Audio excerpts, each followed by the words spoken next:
Hello everyone, and welcome to Retro Brick Reviews, where today we'll be taking a look at LEGO Marvel Studios' Thor Love and Thunder, set 76208, The Goat Boat. The set includes 564 pieces, 5 minifigures, plus 2 brick-built goats, and it will retail for about $50 in the United States when it releases on April 26th, 2022. And can I just say that this has to be one of the absolute wackiest LEGO sets I have seen in a long time, and especially from Marvel, which is very often a very straight-laced and, until last year, very mediocre theme in my opinion, but LEGO has really been knocking it out of the park recently with the Marvel sets, and this is just another example of that, because this is fantastic in my opinion. Just looking at it, you can see that the basis of it is that it is a Viking Longboat, which we'll take a closer look at later, but it is a longboat built in dark tan with dark red highlights, shields along the side, and what look to be double serpent heads up at the front, pulled by 2 brick-built goats. I mean, yeah, and then in the back you have a large cabin area.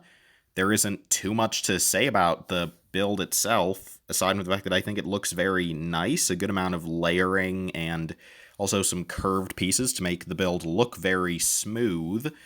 Yeah, I really like it.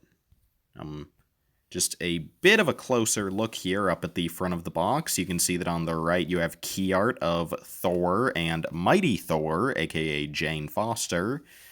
Toward the bottom, you have images of our 5 figures, which are left to right. Mighty Thor, Thor, King Valkyrie, Korg, and Gore the God Butcher. All 5 of them being new for this set. I don't know which are exclusive, since there is going to be a second Thor Love and Thunder set that has not yet been revealed, but considering that that is a smaller set, we can expect that at least a few of the minifigures in this set will remain unique to this one set.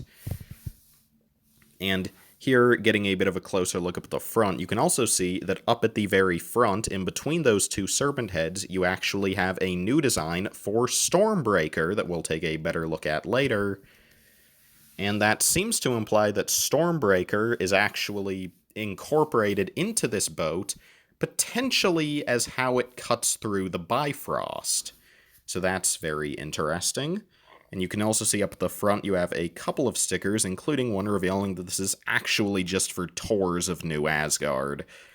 So that's a pretty funny little detail. Looking toward the back, you have another sticker showing that this is boat number 21. We're on what looks to be the moon, which is very interesting. And here you can just see more images of all the minifigures strewn around the boat, as well as our 2 goats. And we'll take a look at all of those figures later on. Taking a look directly from the side, you can see that this is quite a long build, as you expect it being a longboat.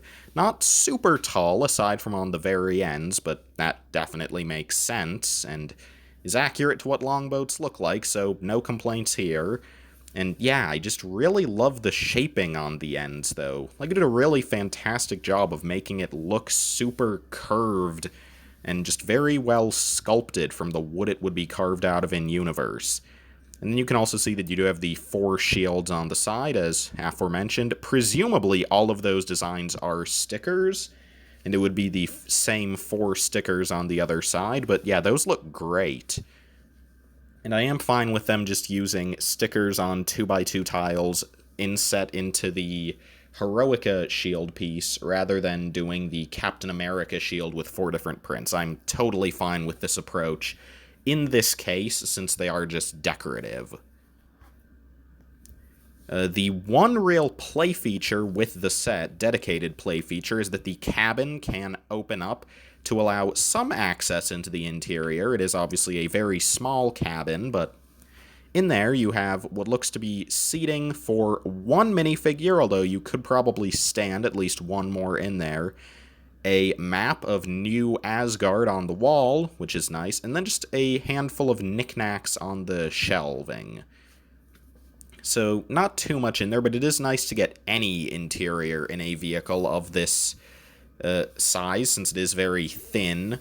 But yeah, I really like that. I mean, and I'm glad that there really aren't any other play features. Like, I would be kind of annoyed if they took this beautiful longboat design and put, like, stud shooters on it. So I'm totally fine with the only play feature being that it has an interior. I kind of love that. And then also taking a look more toward the tail, you can see that you have a couple of the dark bluish gray Ninjago vermilion snakehead pieces clipped on to represent some serpents. So that's very nice. Taking a look at the two goats we have, they are brick-built goats, which I know some people are not a fan of because this could have been the grand and glorious return of the Lego goat piece that has not been seen in quite a few years. However, I am very happy to get brick-built goats, because if you've been watching this channel for a while, you might know this, but I always prefer brick-built animals to molded animals whenever it's possible to make them still look good, which, for anything larger than a dog or cat, usually means I would prefer to get a brick-built animal. And this is the case here because I absolutely love these dorky little goats. You can see that they both have what seem to be printed faces. With how close those go to the edges, those really can't be stickers. So 2 new prints.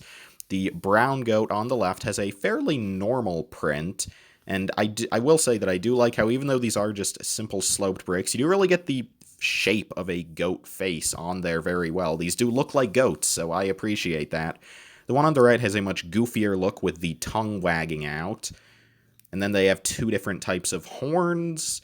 The bodies are not as good, since they are just a single brick thick all the way through, but you do have some nice articulation for the head.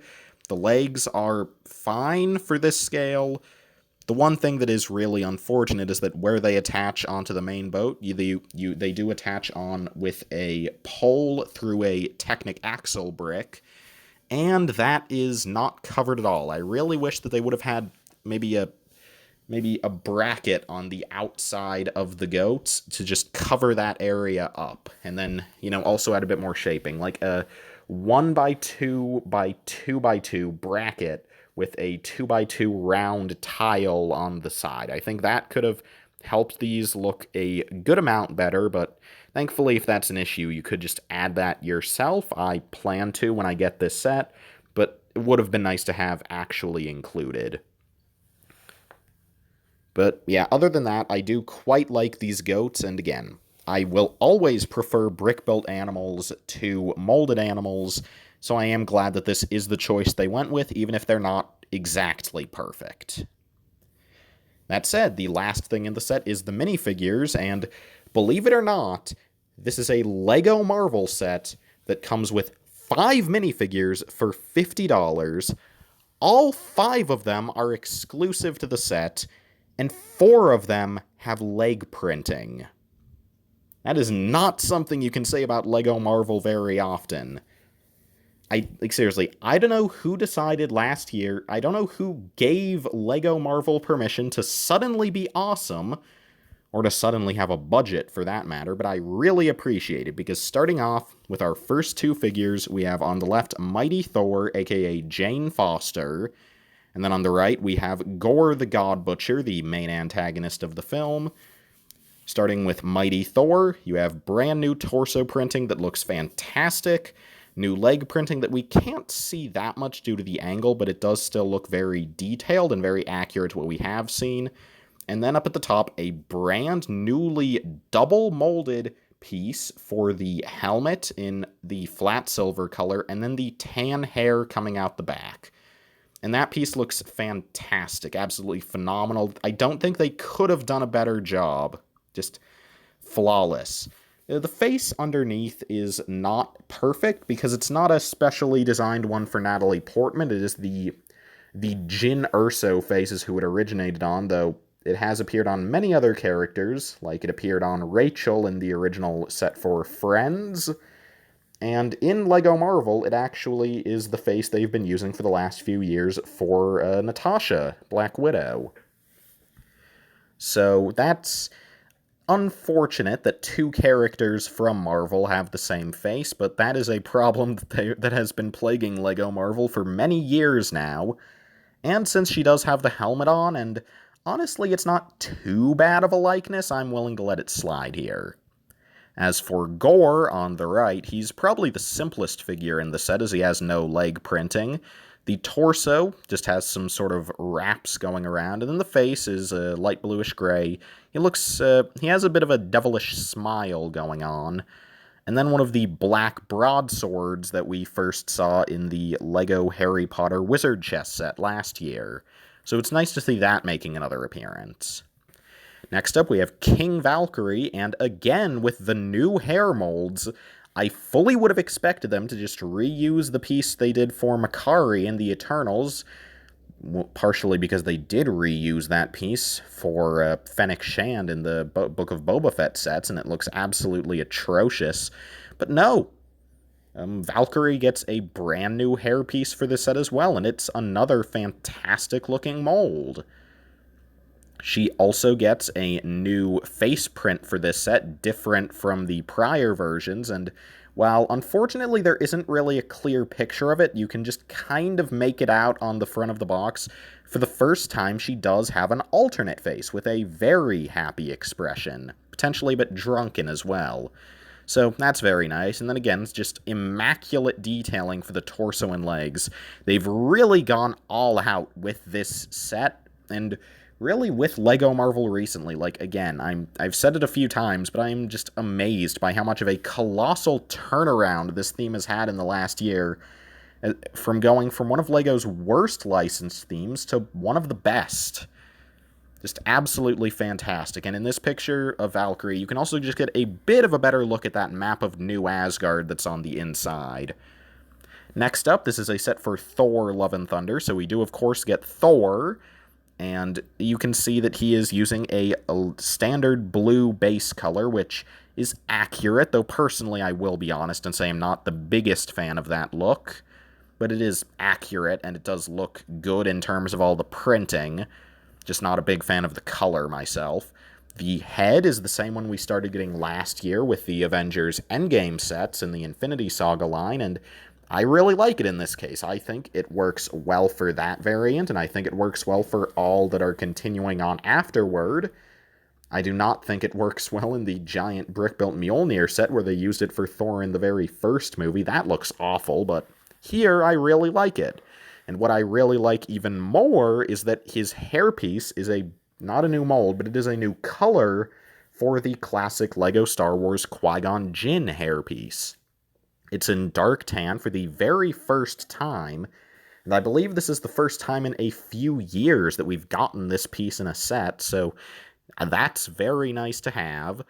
And I know that's a piece that a lot of people have been wanting for a very long time. I've been seeing customs that use the Qui-Gon hairpiece painted dark tan since the original Avengers movie in 2012, so it's really great to finally have that officially.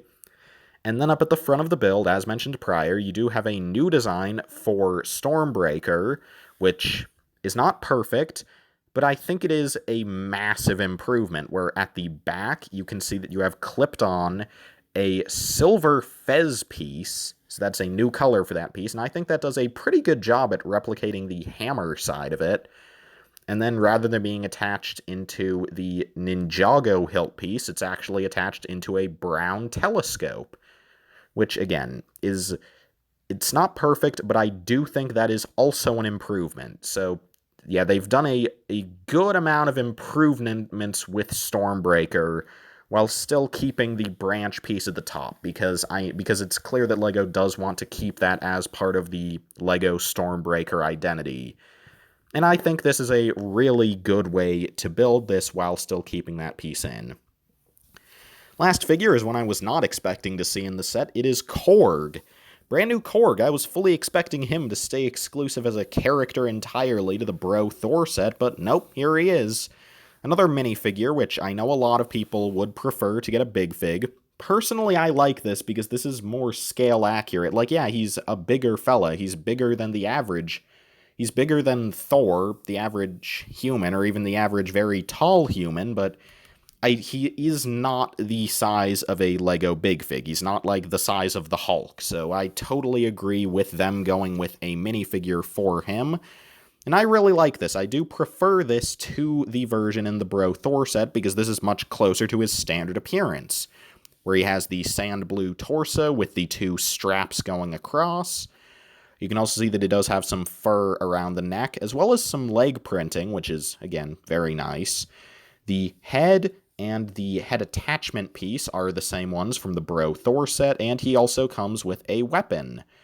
Not really sure what that is. Just some kind of bludgeoning implement, I suppose. So, yeah, that is the LEGO Marvel Studios Thor Love and Thunder The Goat Boat set. Overall, I think the set is an amazing value for $50, even not taking into account how licensed LEGO Marvel sets are typically very overpriced, in my opinion.